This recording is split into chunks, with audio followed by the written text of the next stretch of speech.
had leisure activities, storytelling. We would tell stories around the fire at night. You know, these were called, now storytelling, of course, has a lot of meaning to it.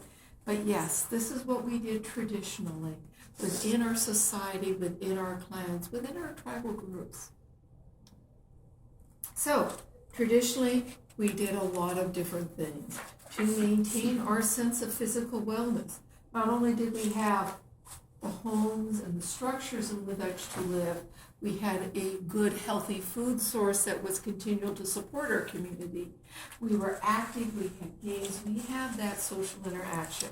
The one thing you need to think about is all Native games were done as a group. We played as teams. There was no one big superstar, okay? The other thing of it is we were very competitive. And it is not just within the Cherokee people. Native people are competitive. And so maybe I might be sitting on the sidelines and my family's up there playing stickball. The women are betting on the sidelines, okay? Uh-oh, he's not doing it. I'll go in there and I'll beat him during the game. Step it up. That's my good cooking pot you was on the line here. So what would happen is you know, we would move within that community, whatever we were gambling, whether it be a basket, whether it be, you know, something that we were actually having on the line.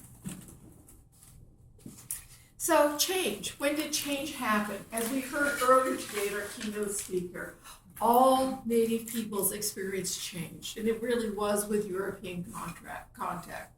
It absolutely stripped a lot of our societal levels. It stripped a lot of that sense of who we are and what we are, so it really caused some devastating changes.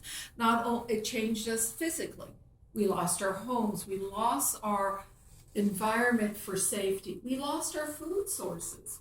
There is a landmark study that's actually fairly recent from that actually looks at the Pima people down there in Arizona when they dammed one of their rivers. Do you know in the native language there is no word for diabetes? We didn't experience that. All of the journals of Christopher Columbus and the early Americans, as they contacted our people, they described us as a beautiful people on all different tribes. We were solid-limbed, flat-stomached, beautiful skinned, you know, solid, beautiful people. That is the consistency. We didn't experience the devastating diseases that was actually plaguing European peoples at that time because of our environment.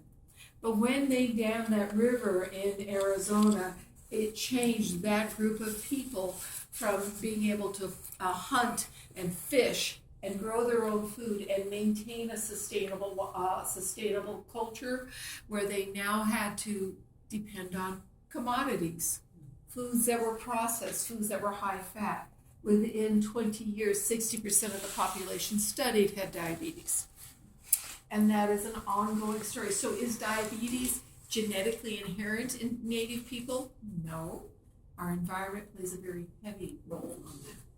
So how are we changing with this? Knowing the values of our elders and moving it forward.